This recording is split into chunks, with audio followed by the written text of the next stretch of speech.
Championship USA. It is September 21st, and this is us back from the 2-week hiatus celebrating the 2-year anniversary. Shout out to 2 years going strong. And we are back here with another installment of our artist sit-downs. And we got a group here today. I got a chance to listen to this stuff earlier when I was on Roots. Very talented, lyrical ass motherfuckers, through my own personal opinion. Stephen Nash right here, and right here we have the Metro Cartel. Fellas, why don't you go ahead and introduce yourselves to the people? One-headed, a three-headed monster. Yeah, G Fella, 1/3 of Metro Cartel. And Ducklow, the last third. That's dope, that's dope. So, you know, first of all, I appreciate y'all coming out, because, you know, there's a lot of different places you can choose to try to get your shit on. But we appreciate you sliding over first and foremost, vice versa. Appreciate you having us. Most definitely. That's real quality shit though. So, like I said, I got a chance to listen to some of your project earlier, and I would like to say y'all from DC, right? One of the books is like young fucker nigga is DC, like something like that. You got a couple of them. Nah, but it's like I'm from DC too, so it's like I guess that's why I really like feel some type of resonation with it. So thinking about how long you've been doing music, and y'all definitely seem like y'all proficient with the brand. Who would you say your music is? Everybody. Everybody. Trying to listen to everything, you know what I mean? Trying not to be closed off. More with J. Cole approach to it, you know, show them the music game. It's like people talk about real life. Okay, that's real life music. Yeah, that's what our music for. I definitely felt like I got that sense when I was listening to it, because I was like, just, you know, Saturday before the set, you know, you try to bring your ears, get your shit off, so it's like, you know, that's one time when it's like you actually like had you moving. Like, I'm the guy that was like, that's how I listened to it. But I was listening to it, it's like, damn, this nigga is probably some of the more lyrical niggas that I've heard in a minute, because it's like you got your half split of niggas who kind of just club records, or you know, they just like for a certain vibe, but they just trying to like hook you in a sense, you know what I'm saying? That means two things, right? But with y'all, the thing that I like on each of the bars in between the hook, y'all definitely had something you say based off your own personal vibe. That was something that really fucked with. And that's the one thing we try to do when we get on the mic, is actually say some shit that's benefit somebody. Like that's the ignorant over there. Niggas got that shit in them, but you try to show your range, so that way it's not like niggas try to pitch your whole into one space. That's respect. That's respect. So when Metro Cartel is out in an event, y'all performing later on tonight, when somebody comes to perform, what would you want to be like a character trait or an artist trait that stands out for you, where nobody else is going to be able to generate that energy the way that y'all do? I would say, for the most part, like originality. I think because we all have different sounds individually, when we mesh, you know, it comes together well.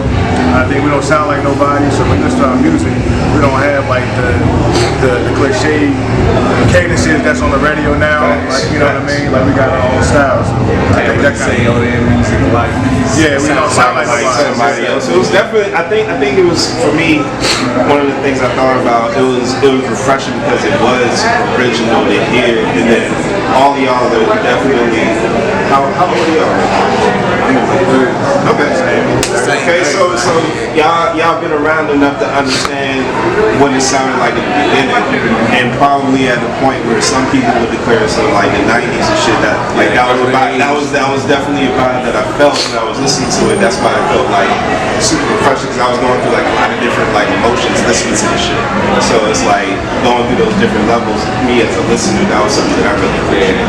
And that's one thing I try to do even when I write. Like, if I'm not drawing some type of emotion out you with what I'm saying, I ain't do my job. Facts. You gotta be able to move people.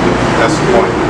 It's not how they do it. thought-provoking music, man. I definitely see that. So thinking about it's music for everybody, and there's definitely a sense of originality. And like I said, I can hear the hunger for y'all to want to be even better than where y'all are currently. Everybody has their own definition of what success is when they're creating. Because you can be an MC, but you can also have multiple hats that you can wear at the same time. So for collectively and individually, I'll ask this question: what is success for you guys as far as your creativity goes? I mean, as far as creativity goes, to reach, like you say, the mood of people, that's a goal that we have every time, well, at least that I have, I know, every time I step into the booth, every time I write something. You know what I mean? The goal is to move the people and make thought-provoking music, make something that you're going to listen to and feel a certain way about it, you know what I mean? That's definitely a goal of mine individually. I mean, I feel like collectively we still feel the same way, basically. I say for me, individually, is giving a message that people can retain, whether it be from different punchlines, bars, verses, or hooks. Like most of our songs have concepts, so it's a message, an underlying message in every song. You know, so that's what we hope. You know, we just hope people feel carry on this our music. They feel good, it's relatable. You know, we ain't telling you to go slap your mother and go shoot them off. Nah, that's why I said it's more unified. Yeah, it's that mentality. Reiterate what I said, like if I'm not drawing some type of emotion out when I spit, that's my visual. And to get better technically as well. Just as far as like I love this technique because in 2019 everybody kind of has this idea of just like, you know, pick what you want to pick, and then it's like when you just have the mentality, sometimes you don't really listen to the technical shit, but you as an artist, you have a choice to do that shit. Right. And it's like for y'all to want to make that choice, because that takes an extra level of work that people are unaware of most of the time. It's like they hear the final product, they don't know the shit that goes into writing original verses. Right. So for y'all to still want to emphasize the point of having lyricism be first, you know, as MCs, that's something that's really appreciated in my personal opinion. And I would say collectively, like we want to be, if like this shit never blow, we want to be like that fucking underground group that's just like niggas from the city you just know, like, oh man, if man, you you see, know about that shit, like, man, that shit, like, even if we ain't never blow up, and then probably when we like fucking 50 or something, the young niggas is still like, hey, but they want to study you guys because of how y'all lay the work out. Like I said, me personally as a young influence, like I said, I'm like mid 20 something. So when I listen to it, like I said, it's like kind of growing up in that mid stage where it kind of switched over. I know me personally, I'm like, nah, this shit, because it's like the shit that like my cousins and shit brought me up, right? So it's like they be like the same age as y'all and shit. That was the vibe that I felt when I listened to it. That's why it was so refreshing for me personally. And the shit was beautiful. So y'all touched on it a little bit at the beginning. Go deeper into some of your influences were as far as when you guys are making music. Because everybody uses songs from a lot of different spaces, so I'm curious as a collective who do y'all draw inspiration?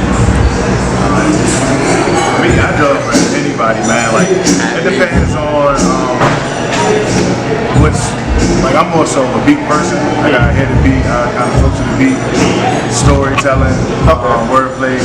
So a lot of my inspiration comes from like I say a Rick Ross, a 50 Cent. Like lyricists, you know, people that don't get considered that top tier because you got to like you said, the visual shit. Because it's like when they spit their shit, either one of them, whether it's their new shit or their old shit, you know, they do a good job of grabbing your attention, like listening through your ears and then it comes out through your eyes. You gotta listen to it a lot to really understand what that means. Right? I like how you use those two as your influences. Yeah, man. The greats, of course. Pop, Biggie, Jay, Scarface, Snoop, like of course all of them. Nas, like the emotion emotion side of my rap is more so for pop, and that's why cause that's the type of music he made. Like if you ever listen to him, like it's like he was always trying to draw emotion. So that's how I write all my shit. I'm trying to draw emotion, whether it's happy, sad, all that shit. But man, I'm inspired by everybody. Just like going back to that conversation you was telling us, like how you just listen to a lot of different shit because you can learn something from everybody does one thing really well that you don't do. So And you listen to another nigga shit, you be like, yeah, oh, okay, I can add that to my bag. I like that. For sure, hot music. You know, I might hear something that might be bad. You know, some boy people. You know what I mean? I'm like, man, this man makes me want to rap on this beat right here. Let's go. So, you know, just hot music. I listen to a lot of different music. So, you know, just hot music and being in the mode will, you know, make me the creative juices flow. You know. So I enjoy how everybody has their own individual style, but at the same time, there's a lot of unity amongst y'all. And working in a group or any type of team setting period, it's good to know strengths, weaknesses, and how y'all feel in for each other. And I can see y'all have a lot of chemistry together. So that's another reason I'm hyped as fuck that I get a chance to actually see y'all perform a little bit. So we all have different lessons and ideas and things that only come from us being creative, right? So for all three of y'all, what is one of the biggest things that you all have learned that you couldn't have got from being an MC, from being an artist? It's like a lesson, an experience, something where it's like you couldn't have got that shit no other way other than actually writing and putting in the work and performing and sharpening your craft. Like what are some of those things that you learned? For me, I'll probably say there's a science to everybody that you encounter.